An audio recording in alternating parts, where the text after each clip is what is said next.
Imagine a person who can't seem to move on from a past relationship, the kind of bond that was once filled with love, joy, and hope, but eventually fell apart. No matter how much time has passed, no matter how many new experiences they've had, this person remains tethered to that lost connection. They are trapped not by the person they once loved, but by the memories, the feelings, the what could have been. They often find themselves revisiting the same thoughts, asking, what went wrong? Could things have turned out differently? Even when they try to move forward, they can't. Each step forward is weighed down by the invisible strings of attachment pulling them back.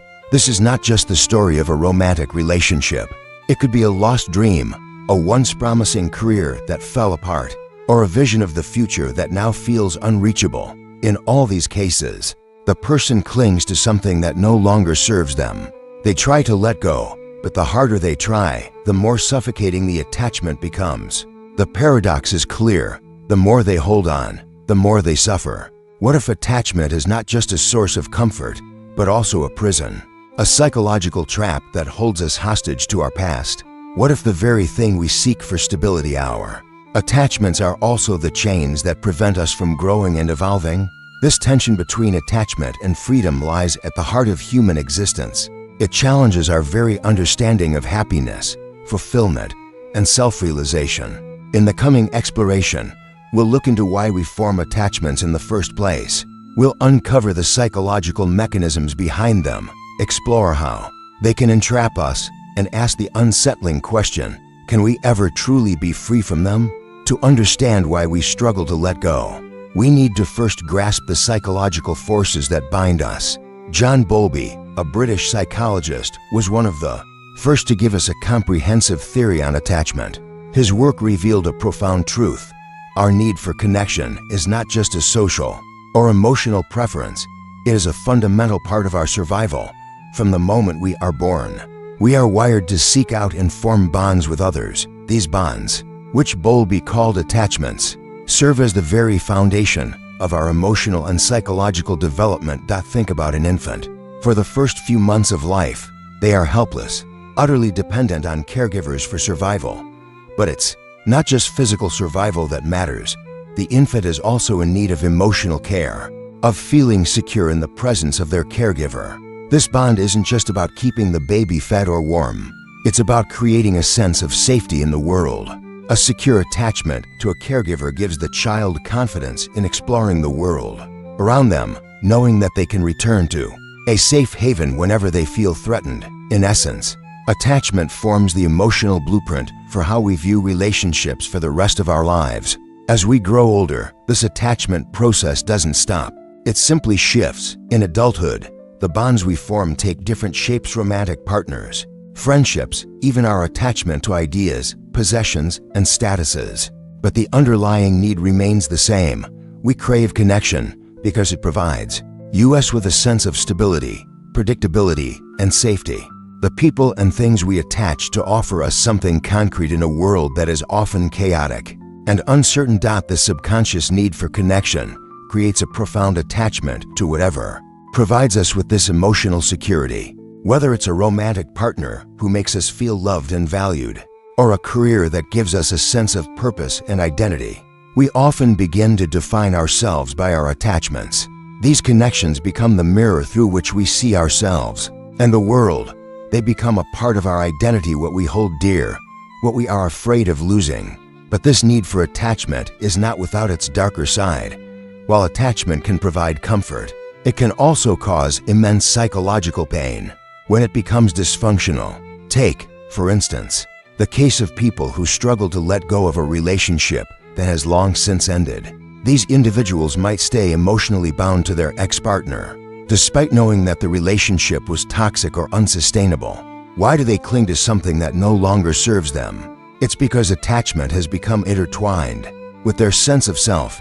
The idea of losing the attachment, whether to a person, a belief, or a job, feels like losing part of themselves. Historically, attachment has shaped not only our individual psyches, but also our societies.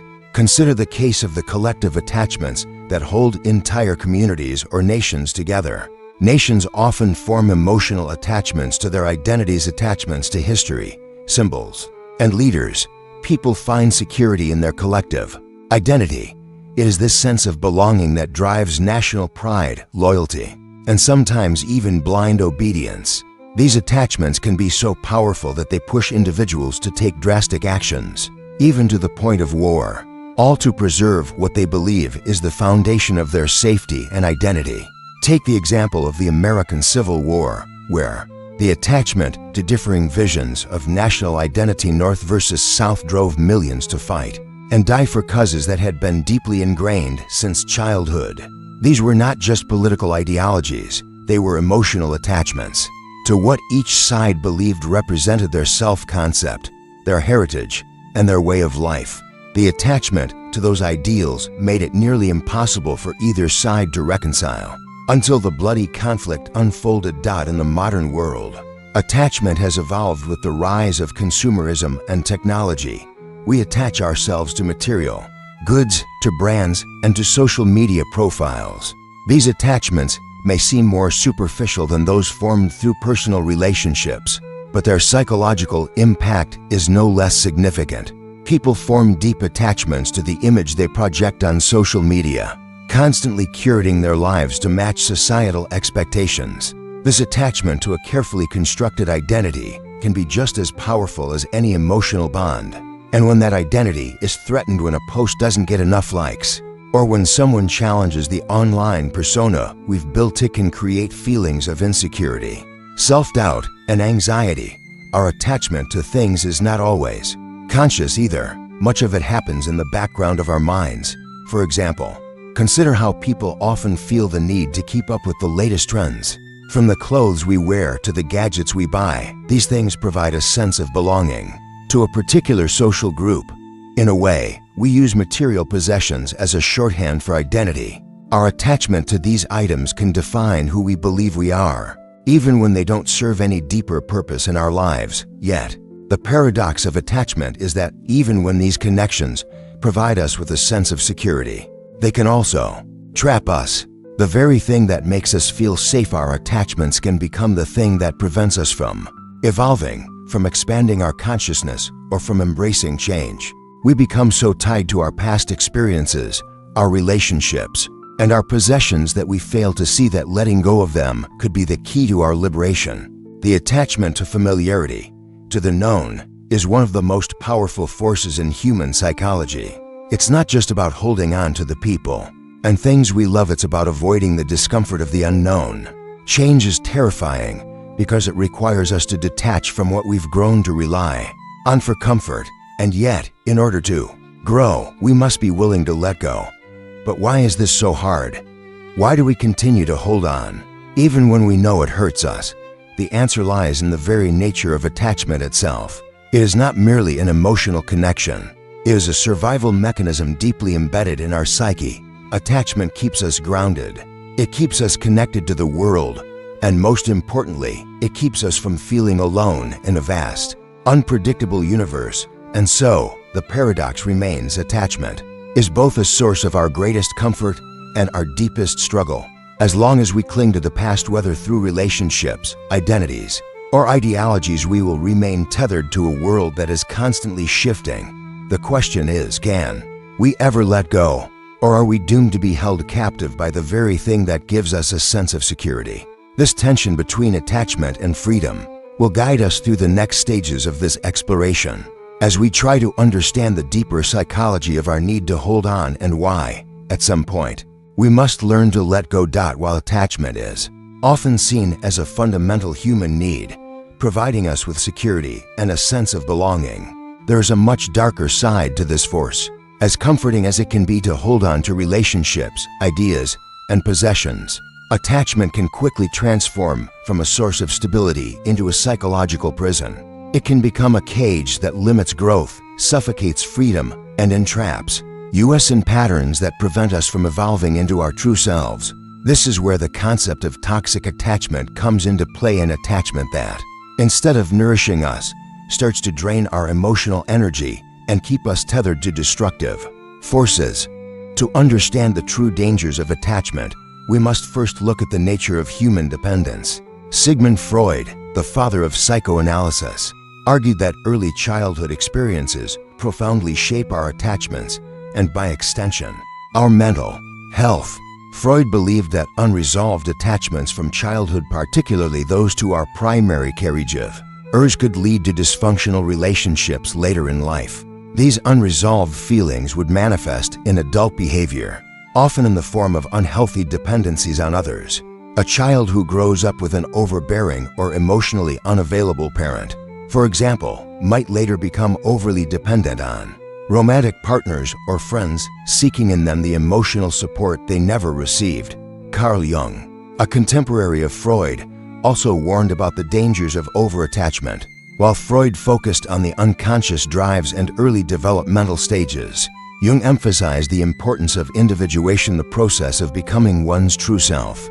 Jung believed that a person who clings too tightly to relationships, ideas, or identities becomes trapped in a cycle of false selves. These false selves are constructed from the attachments we form, and they prevent us from exploring the deeper, more authentic aspects of our psyche. According to Jung, the person who refuses to detach from their attachments, who remains forever tied to their past, will never fully realize their potential. This idea is evident in the way toxic attachments play out in real life. Take, for example, the person who remains emotionally tethered to a past romantic relationship. Even though the relationship ended years ago, the individual cannot seem to move on. They keep holding onto the memory of a person, a love that once was. This attachment can take many forms: revisiting old photos, obsessively checking social media profiles, or constantly comparing new partners to the ghost of the past. These behaviors create a stagnant emotional state. The person becomes unable to fully engage in the present, to open themselves to new possibilities.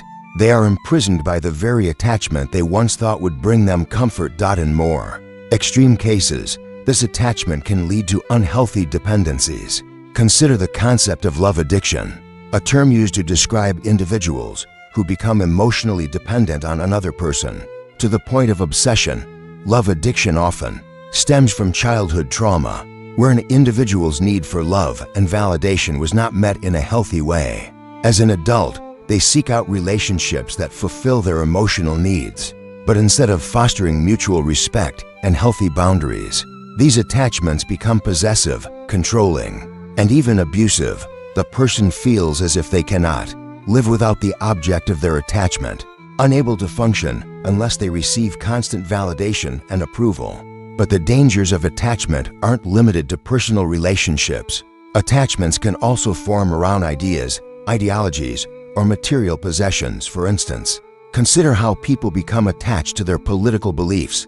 In today's polarized world, it's easy to become so entrenched in one's ideology that any opposing viewpoint feels like an existential threat.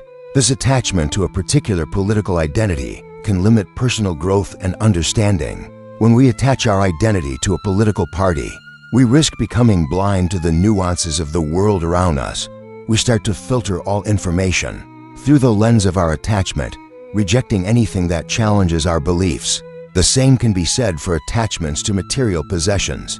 In a consumer-driven society, people are often conditioned to define themselves by what they own.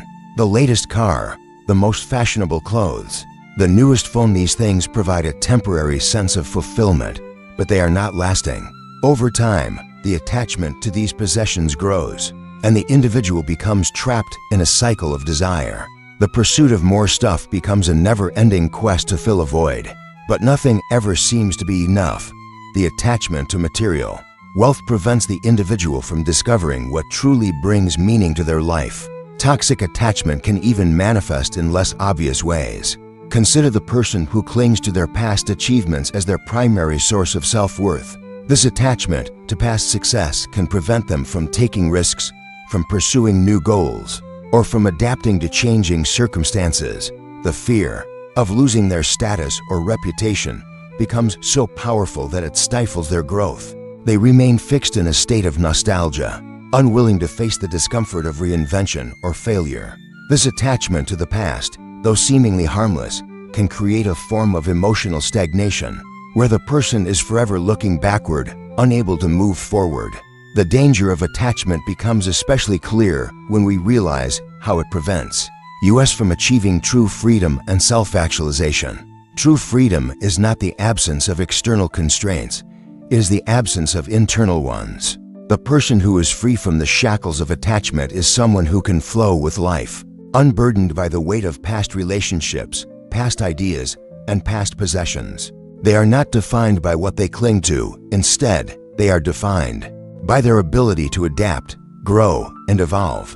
To be free from attachment is to be free from the fear of loss. It is to recognize that everything in life is transient and that our worth does not depend on what we possess or who we know. This is a concept that philosophers and spiritual teachers have grappled with for centuries. Buddha, for example, taught that attachment is the root of suffering. By detaching from desires and expectations, we can find peace in the present moment.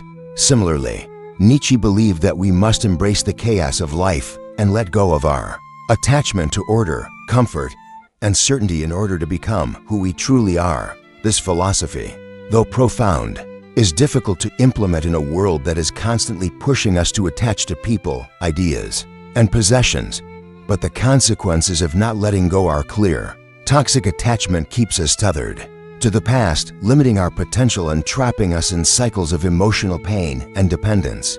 To break free from these attachments is to step into a space of true freedom, where we are no longer defined by what we hold on to, but by our capacity to let go. The question we are left with is this: how do we begin to break the chains of attachment? How do we confront the very forces that have shaped our identities and understandings of the world? To explore this, we must look at the ways in which we can learn to detach, to release the grip that attachment has on our minds and hearts. And as we venture further, we'll begin to uncover the path toward freedom, the freedom that comes from learning to let go. Throughout history, attachment has not been confined to the personal realm. It has woven its way into the very fabric of societies, dictating the course of empires, revolutions, and cultural movements.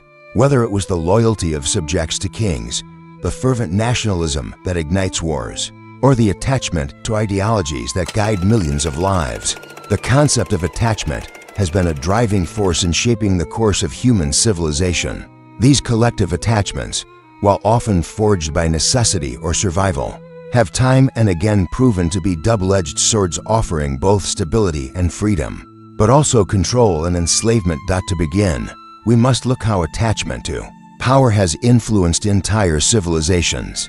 The feudal system in medieval Europe is an exemplary case. The loyalty of vassals to their lords and the attachment of peasants to their kings created a highly structured society that, in many ways, operated like a giant organism. At the top of this hierarchy were kings and emperors who, through the divine right of rule, were seen as attachments to the very will of God. The king was not just a ruler, but a symbol of divine order, of force that the people believed was predestined, sacred, and unshakable. This attachment to the ruler was not born out of love or admiration alone. It was a mixture of fear, reverence, and necessity. In times of war, famine, or plague, kings were the central figures around which the society's survival was constructed. But while this attachment provided structure and security, it also tied the people to a system of exploitation and subjugation.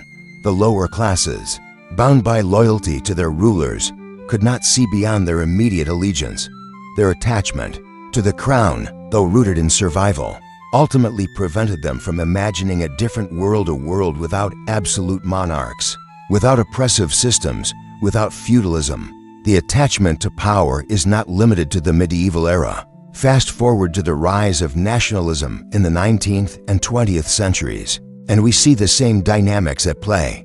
Nationalism, at its core, is an attachment to a particular identity, a collective sense of belonging that often excludes others. Nations, built on common language, religion, and culture, demand loyalty from their citizens. This attachment to national identity has been the cornerstone of many of the bloodiest conflicts in history. The two world wars, for example, were fought, in part, because of the intense attachment to nationalist ideologies.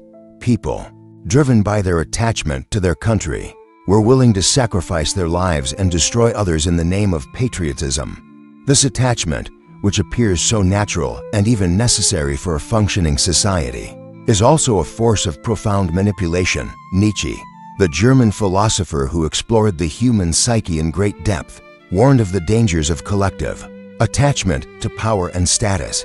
He saw the state as a mechanism that enslaves the individual, demanding loyalty to an impersonal force, the state itself. For Nietzsche, attachment to any form of collective identity, whether it be a nation, a religion, or even a political movement, was a way of subordinating the individual's will to the will of the collective. In his famous work, Thus Spoke Zarathustra, Nietzsche introduced the idea of the Übermensch or overman, someone who transcends the attachments of society in order to live authentically and freely. The Übermensch represents the breaking of chains, the rejection of collective attachments that limit the individual's potential. Karl Marx also saw attachment to societal structures as a major barrier to human freedom. In Marxist thought, the working class, or the proletariat, is attached to their labor and to the economic system that exploits them. This attachment to labor, often passed down through generations, keeps them in a cycle of poverty and powerlessness. Marx believed that only by breaking free from this attachment, by overthrowing the capitalist system that forces workers into subjugation, could true freedom be attained. Marx viewed society itself as a prison, built on the attachment of the masses to their work, their role, and the hierarchy that maintained the power of the elite. The revolution, for Marx, was not merely a political change, it was a psychological liberation from the bonds of attachment. But perhaps the most profound insights into the dangers of attachment come from Hegel, the German idealist philosopher. For Hegel, history was the story of the dialectic, the conflict of opposing ideas and forces, which eventually lead to synthesis and progress. This process of historical development, however, was inextricably linked to attachment. For Hegel, societies move through cycles of attachment, where each new generation is attached to a set of ideas, beliefs, and institutions. But these attachments are not permanent. The very act of attachment, Hegel argued, creates the conditions for their inevitable dissolution. Over time, the attachments of a society to its institutions, whether they are political, religious, or cultural, become outdated and oppressive.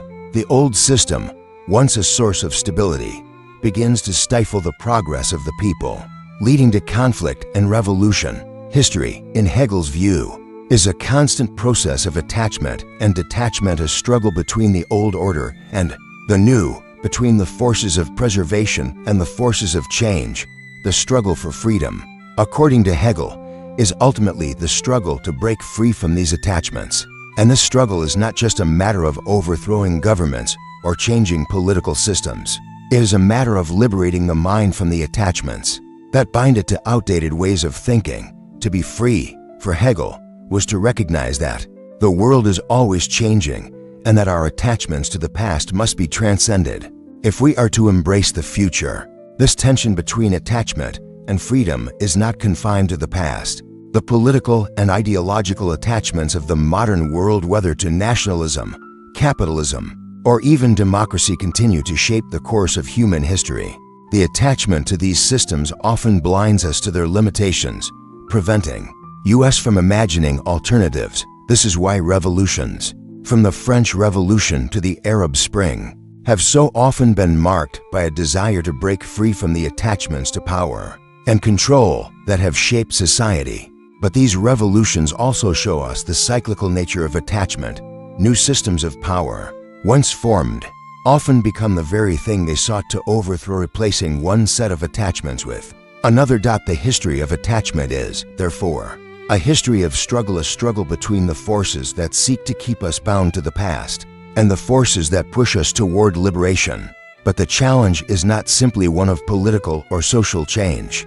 It is a challenge of psychological freedom, of recognizing the attachments that bind us, both individually and collectively, and finding the courage to let go. As we consider the historical journey of attachment, we must ask ourselves, are we, too, attached to ideas, identities, or institutions that no longer serve us? And if so, what would it take to free ourselves from these attachments?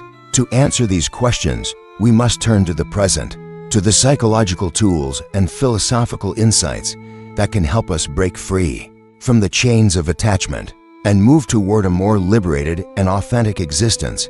The struggle for freedom is, in many ways, the struggle to detach not just from others, but from the very structures of thought and belief that have shaped us. This is a journey that requires not only historical awareness, but also self-awareness, the ability to confront the forces that control our minds and our hearts. And only through this process of detachment can we truly begin to understand what it means to be free. Letting go. It's a simple phrase, yet one of the most profound and challenging concepts we can confront in our lives. After exploring the dangers of attachment, the emotional prisons it builds, and the cycles of dependency it traps us in, it's time to turn our attention to the possibility of liberation. But how do we free ourselves from these invisible chains? How do we transcend the need for attachment without losing our sense of connection or purpose? The path to liberation is not a rejection of love or meaningful relationships, but a deeper understanding of what it means to be truly free. At the heart of this journey lies a fundamental principle, shared by many of the world's greatest philosophies: the power of detachment. Detaching, however, does not mean abandoning or withdrawing from life, but rather letting go of the mental and emotional attachments that cloud our perception and inhibit our growth. This is a concept deeply embedded in the teachings of Buddhism, Stoicism, and the psychology of Carl Jung. Each of these traditions offers valuable insights into the process of letting go, emphasizing its role in achieving not only personal freedom, but also peace of mind and emotional well-being. In Buddhism, the path to liberation is centered on the practice of non-attachment. The Buddha taught that suffering arises from attachment. Our craving for things, people, possessions, desires creates a false sense of security, one that is ultimately fleeting and unreliable. Our attachment to the world around us creates a continuous cycle of desire and dissatisfaction. To break this cycle, the Buddha advocated for detaching from our desires and accepting the impermanence of all things. This doesn't mean we should renounce the world, but rather that we should accept the impermanent nature of life and find peace in the moment itself. This idea of letting go is not passive. It requires deep awareness and practice. It is the ability to acknowledge our attachments, whether to people, outcomes, or possessions, and then to loosen our grip on them, allowing ourselves the space to experience life as it is. The Buddha referred to this as the practice of mindfulness, staying present, rather than being consumed by the past or future. Detachment in this sense is not about becoming indifferent, but about cultivating a healthy distance from our attachments, which allows us to experience life more fully and authentically. Stoicism, the ancient philosophy of self-control and virtue, offers a complementary perspective on letting go. Stoics like Epictetus and Marcus Aurelius taught that much of our suffering arises from our attachment to external events, people, and the outcomes of our actions. The Stoic practice of amor fati, the love of fate, encourages us to embrace whatever comes our way with equanimity, regardless of whether it meets our desires or expectations. For the Stoics, freedom comes from accepting the world as it is, rather than resisting or trying to control it. Epictetus famously said, "We cannot choose our external circumstances, but we can always choose how we respond to them." This insight cuts to the heart of the Stoic understanding of detachment. It's not about controlling the world, but about controlling our response to it. When we stop attaching our happiness to external circumstances, we reclaim our power. The Stoic approach to letting go is not to detach from emotions or desires entirely, but to shift our focus from what we cannot control to what we can. In doing so, we cultivate resilience and inner peace, and free ourselves from the tyranny of attachment. Carl Jung, the Swiss psychologist who revolutionized our understanding of the unconscious mind, also offered profound insights into the process of letting go. Jung's concept of the shadow, the unconscious part of ourselves that contains repressed emotions, desires, and aspects of our personality, reveals that attachment is often a result of unaddressed emotional conflicts. We become attached to people, places, or ideas because they offer us a sense of security, filling the gaps left by unresolved psychological wounds. To let go, according to Jung, is to confront these repressed aspects of ourselves and integrate them into our conscious identity. Jung believed that true liberation comes from embracing our shadow and accepting the parts of ourselves we may have rejected. This involves a deep process of self-awareness and inner work, where we examine the attachments that arise from our unresolved emotions and unconscious desires. When we stop running from our inner truths, when we accept all parts of ourselves, both the light and the dark, we can detach from the external sources of validation and security. We realize that we do not need external attachments to feel whole. Our wholeness comes from within, and this realization is the key to true emotional freedom. Psychologically, the act of letting go can be incredibly freeing. It allows us to release the emotional weight of past experiences and the mental clutter of future worries. When we detach from the need to control, we open ourselves up to a more authentic experience of life. This doesn't mean becoming indifferent to the people and things we care about. It means releasing the unhealthy attachments that make us fearful of loss, insecure in relationships, and anxious about the future. The emotional benefits of letting go are profound. First, we become less vulnerable to the whims of external circumstances. When we are not attached to specific outcomes or people, we are not as easily shaken by the inevitable ups and downs of life. We experience a deeper sense of stability because our sense of self is no longer tethered to fleeting things. Second, letting go opens the door to personal growth. Attachment often keeps us stuck in familiar patterns, whether they be toxic relationships, unfulfilling jobs, or self-limiting beliefs. By releasing our attachments, we give ourselves permission to explore new possibilities and embrace change.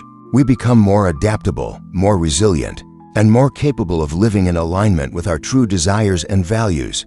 Finally, letting go fosters inner peace. When we are not bound by the constant desire to control or possess, we find ourselves living more fully in the present moment. We are no longer consumed by the fear of loss or the craving for more. This peace, this freedom from attachment, is the ultimate goal of many spiritual and philosophical traditions. It is the freedom to live as our authentic selves, not as extensions of the external world or the expectations placed upon us. Letting go is not an easy task. It requires courage, self-awareness, and patience. It is a continual practice, a process of shedding the layers of attachment that accumulate over a lifetime. But the rewards of this process are immeasurable. Through detachment, we reclaim our power, our peace, and our ability to shape our own lives. In the words of the Buddha, when you let go of what you are, you become what you might be. The path to liberation is the path of letting go of all that no longer serves us and of all that keeps us bound to the past. So, as you look at your own life, consider, what are you attached to? What ideas, people, or possessions have you allowed to define you? And what would it mean for you to let go of those attachments, to embrace the freedom that comes with release? The journey toward liberation begins with a single step: the willingness to let go. Letting go. It sounds simple, doesn't it? A single decision to release something or someone from our grasp. And yet, for many of us, this simple act is one of the most difficult and painful challenges we face. We know, deep down, that attachment can be unhealthy, whether it's an emotionally toxic relationship, a self-destructive habit, or the limiting beliefs that hold us back from reaching our true potential. And yet, despite this knowledge, we often find ourselves unable to detach, unable to let go. Why is that? Why do we cling to what hurts us? Why does the idea of freedom from the very attachments that bind us seem so elusive? The answer lies in the complex psychological mechanisms that govern our behavior. At the heart of this struggle is a deep, often unconscious resistance to change. Change, especially the kind that challenges our identities, brings with it an overwhelming sense of discomfort. To let go means to step into the unknown, to face uncertainty, and for many, that is a terrifying prospect. The fear of the unknown is an ancient survival instinct hardwired into our psychology. Our ancestors who embraced the familiar and the predictable were more likely to survive than those who ventured into uncharted territories. Today, our survival no longer depends on physical threats, but the same mental wiring persists. We fear the unknown, not because it's dangerous, but because it feels unsafe. And this feeling triggers our primal instincts to hold on to what is familiar, even if that familiarity is toxic. One of the most profound psychological concepts that explain this resistance is cognitive dissonance. Coined by psychologist Leon Festinger in the 1950s, cognitive dissonance refers to the mental discomfort that arises when we hold to contradictory beliefs or engage in behaviors that conflict with our values. For example, we may consciously know that a relationship is unhealthy, yet we continue to stay in it because the thought of leaving creates inner turmoil. Our mind, in an attempt to reduce the discomfort of this contradiction, may rationalize our actions. We might tell ourselves that things will get better or that we can't live without the person, even though deep down we know that the attachment is destructive. The psychological conflict that arises from this dissonance makes it incredibly hard to let go, because our minds are constantly at war with our own truths.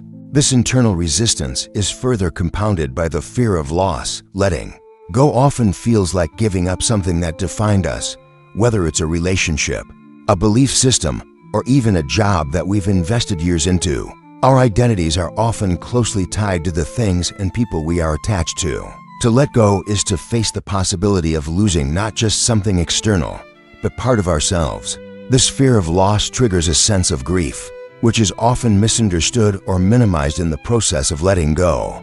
In many ways, it is as though we are mourning the death of an identity, of a life that we once imagined for ourselves. For example, consider the case of someone who has spent their entire life in a particular career. Letting go of that career, whether by choice or circumstance, may not only be a matter of shifting jobs, but of confronting a loss of identity. Who am I if not this? They might ask. What happens if I let go of this?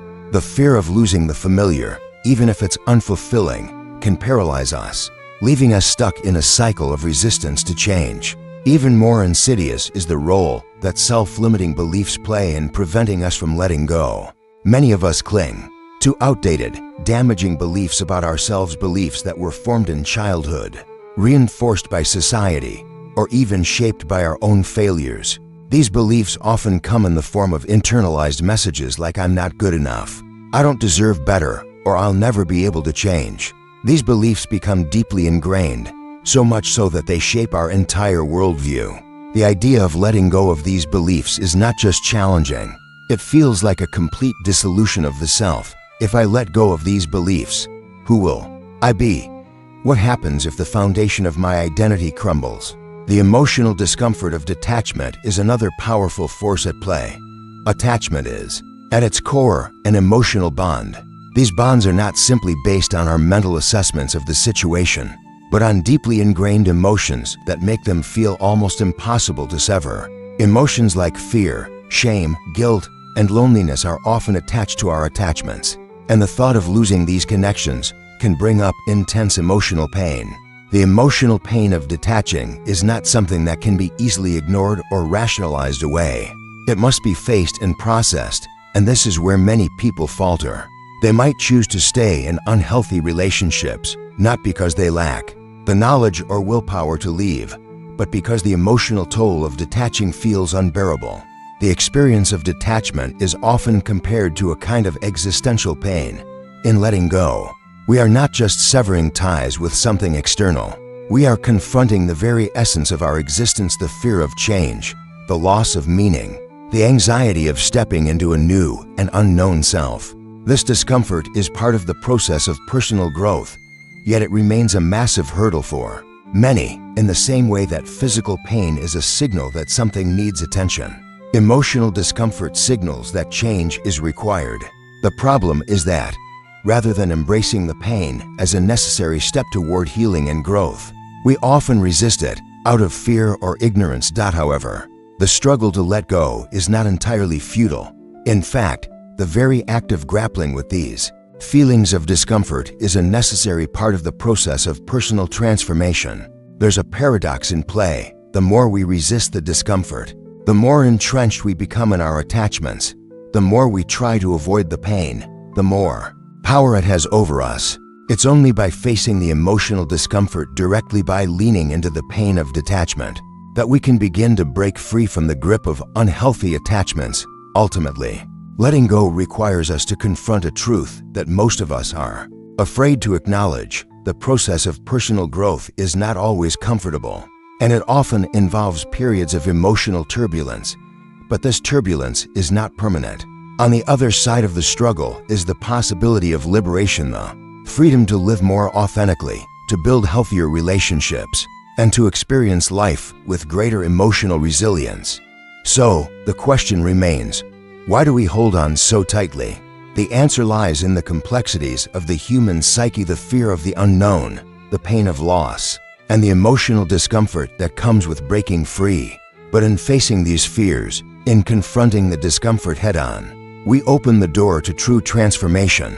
We begin to understand that the pain of letting go is not something to avoid, but something to embrace, as it is the very catalyst for growth and freedom. Letting go is not the end, it is the beginning of a new chapter, a new possibility, and ultimately a new life. In today's world, attachment is no longer confined to people, places, or ideas.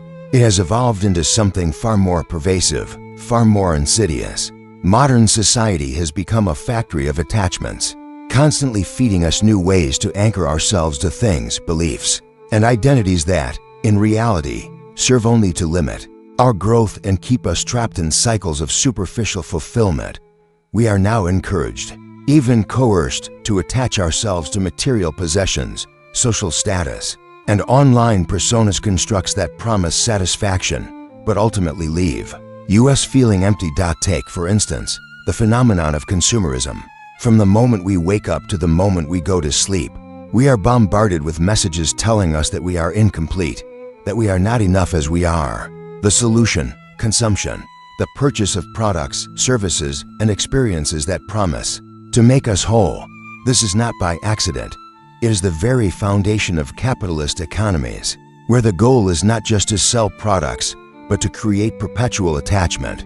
We are encouraged to believe that our happiness, our identity, and even our worth are tied to what we own. The latest phone, the newest car, the trendiest clothes. Each new item becomes a symbol of success, a marker of social value. We believe that by acquiring these things, we are securing our place in the world, building our worth on the shifting sands of material goods. But this attachment is not just about consumerism. It's about control. Capitalism thrives on our attachment to consumption because it keeps us in a constant state of wanting, a never-ending cycle of desire. The moment we acquire something, we're told we need something else, something newer, something better. It's as though we're tethered to an invisible leash, always pulled forward but never able to break free. This never-ending pursuit of more prevents us from ever finding true fulfillment. The more we attach ourselves to these things, the further we move away from the things that truly matter, the deeper connections, the internal peace, and the authentic experiences that cannot be bought. Social media has only intensified this attachment. The digital world has created a new form of attachment, one based on the need for validation. Every post, every like, every comment becomes a currency, a measure of our value in the eyes of others. We've all felt it. The momentary high when we receive a flood of notifications, the rush that comes with being seen, liked, and praised by others. And yet, this validation is fleeting. It's a temporary fix, a sugar rush that leaves us wanting more. The moment we post something, we immediately check for responses, looking for approval, searching for confirmation of our worth. This need for external validation is a form of attachment that is, by its very nature, unstable. The approval we receive online is conditional, dependent on the whims of algorithms and the opinions of strangers, and yet we tie our sense of self to it, attaching our worth to something as transient and unreliable as a social media post. The more we become addicted to this validation, the more we lose touch with our true selves. We begin to measure our value by how many followers we have, how many people comment on our posts, how many times our content is shared. We start to believe that our worth is determined by these external markers, and in doing so, we create a prison of our own making. The result: a generation of people who feel more isolated than ever, more disconnected from themselves, and more anxious about how others perceive them. But the attachments go even deeper. Capitalism and social media are not the only forces at play here. The media, in its various forms, perpetuates a system of attachment by selling us narratives that reinforce the idea that happiness is something that can be obtained through external means. Movies, television shows, advertisements, all of them tell us stories where the pursuit of success, fame, and wealth is the ultimate goal. We are constantly shown images of the ideal life, the perfect house, the perfect body, the perfect partner. These images are not just representations. They are idealized versions of what we are told we should want. They create attachments to a standard of perfection that is, in reality, unattainable for most people. This media-driven attachment is dangerous because it shapes our desires and aspiration, often without us even realizing it. We begin to believe that we are entitled to these things, that they are necessary for our happiness, and when we cannot attain them, we feel inadequate. We start to measure our success not by what we've truly accomplished or who we've become, but by how closely our lives align with the glossy, curated images we see on our screens. We start attaching ourselves to an image, a version of reality that does not exist outside of the media's narrative. This is where the danger lies: attachment. In all its modern forms, whether to material goods, social approval, or a carefully crafted ideal, is not simply a personal issue. It is a societal issue. The attachment to things that do not bring real fulfillment traps us in a cycle of consumption and validation, keeping us tethered to systems that profit from our insecurities and dissatisfaction. The more we attach ourselves to these external sources of validation, the less we invest in the internal work necessary for true growth. We become distracted, forever chasing something that will never be enough, and in doing so, we relinquish our freedom. It is not just our wallets that are drained by these attachments, it is our souls. The constant pursuit of external validation and material wealth robs us of the time and energy we need to invest in the things that truly matter: our relationships, our passions, our sense of purpose. Instead of seeking internal fulfillment, we are taught to seek external symbols of success, each one offering only the illusion of happiness. We attach ourselves to these illusions, not realizing that in doing so, we are relinquishing our ability to live authentically. Modern society, in all its complexity, creates a perfect storm for attachment. Through capitalism, media, and social media, we are systematically encouraged to tie our identities to fleeting, superficial things. The more we attach, the more we are controlled, and the more we remain attached, the less we are able to experience the freedom and fulfillment that come from letting go. But the path forward is not simply about rejecting these attachments. It is about awareness. It is about recognizing the ways in which society encourages us to attach and understanding the consequences of these attachments on our mental and emotional well-being. Only then can we begin to detach from these forces and find true liberation, not in what we own, how we are perceived, or the images we project, but in who we truly are when we strip away the layers of societal expectation and external validation. The question remains: how much of your life is truly yours, and how much of it is dictated by the attachments society has created for you? Imagine for a moment what life would look like if you were no longer bound by the expectations of others, no longer tethered to the fleeting desires of a world constantly telling you what to want. Imagine that the approval of others, the pursuit of status, and the validation of your existence by external forces no longer held sway over your life. What would you be? What could you accomplish if you were free from these attachments? This is the power of detachment. To truly understand the transformative power of detachment, we must first acknowledge the very real challenges that have kept us chained. The world we live in encourages attachment at every turn, from the pressures of consumerism to the constant need for external validation. We are conditioned to attach ourselves to things, people, and ideologies. But what if these attachments, the ones we've cultivated out of necessity or desire, are precisely the things that are holding us back from realizing our fullest potential? Detachment doesn't mean abandoning the world or renouncing human connection. Rather, it means reframing our relationship with the things and people we hold dear. It means recognizing that true freedom and fulfillment do not come from attaching ourselves to external circumstances, but from embracing an internal sense of strength, authenticity, and autonomy. This is where the power of detachment lies, not in what we give up, but in what we gain: the ability to live authentically, independently, and with profound purpose. Existentialist philosophers like Jean-Paul Sartre and Albert Camus argued that freedom comes not from external conditions, but from the ability to define oneself against the backdrop of an indifferent universe. Sartre's concept of bad faith, the act of living in accordance with societal expectations, rather than one's true desires, speaks directly to the heart of attachment. In Sartre's view, we become slaves to the expectations of others when we attach ourselves too strongly to social roles or conventional ideals. Detachment, in this sense, becomes a rebellion, a refusal to be defined by others, a reclaiming of our freedom to define who we are and what we stand for. To detach is to embrace individuality, to resist the temptation to become a reflection of the world's demands. The power of detachment is not merely about rejecting attachments, but about transcending them. It is a call to rise above the forces that seek to shape us and to reassert control over our own narrative. This shift from attachment to detachment is an invitation to transcend limitation and access a deeper, more authentic version of ourselves. But how does one begin the journey of detachment? The process is not immediate, nor is it easy. It requires a profound change in mindset, a willingness to confront the discomfort of letting go. In fact, the very first step in the process of detachment is acceptance, the realization that attachment is not inherently wrong, but that excessive attachment to the wrong things can limit our potential. Detachment does not imply that we cut ourselves off from everything, but rather that we stop allowing external forces to dictate our sense of self. For example, think of someone who spends their entire life chasing societal approval, constantly seeking validation from others. At first, the pursuit seems harmless, maybe even noble.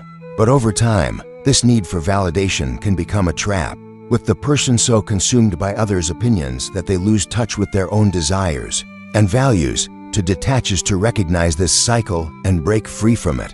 It's to realize that self-worth cannot come from outside sources, but must arise from within. One of the most powerful forms of detachment is the process of letting go of the need for external validation. This doesn't mean rejecting love or connection, but rather liberating oneself from the need for approval in every action. When you stop seeking validation for everything you do, when you stop requiring others to affirm your choices, your worth, and your purpose, you open up the space for true self-expression and fulfillment. You no longer live in the shadow of others' expectations, but instead stand in the full light of your own truth. Think of the countless individuals throughout history who have transcended societal limitations through detachment. The philosopher Diogenes, for example, rejected all material wealth and social status, choosing instead to live in accordance with his own principles of simplicity and self-sufficiency. Diogenes' detachment from the superficiality of the world allowed him to live with an unmatched sense of freedom, a freedom that was not defined by the wealth he accumulated or the recognition he received. His life became a powerful testament to the strength that arises when we release the need to attach ourselves to fleeting things. Carl Jung's insights into the psyche also speak to the power of detachment. Jung argued that the path to self-realization requires an understanding of the shadow, the unconscious aspects of ourselves that we suppress or reject. In order to realize our full potential, we must detach from the false identities we have created and confront these repressed parts of our psyche. Detachment, in Jungian terms, is not about renouncing the world but integrating the shadow, embracing the parts of ourselves that we have rejected, and in doing so, becoming more whole. It is only when we release these false attachments, these projections of who we think we should be, that we can fully step into our authentic selves. In today's world, where we are constantly bombarded by images of perfection and success, detachment can be a radical act of resistance. It is an act of choosing to live without the need to compare oneself to others or measure one's worth by external standards. When you detach from these societal pressures, you become more attuned to your true desires, your inner voice, and your sense of purpose. This is where the power of detachment manifests most strongly.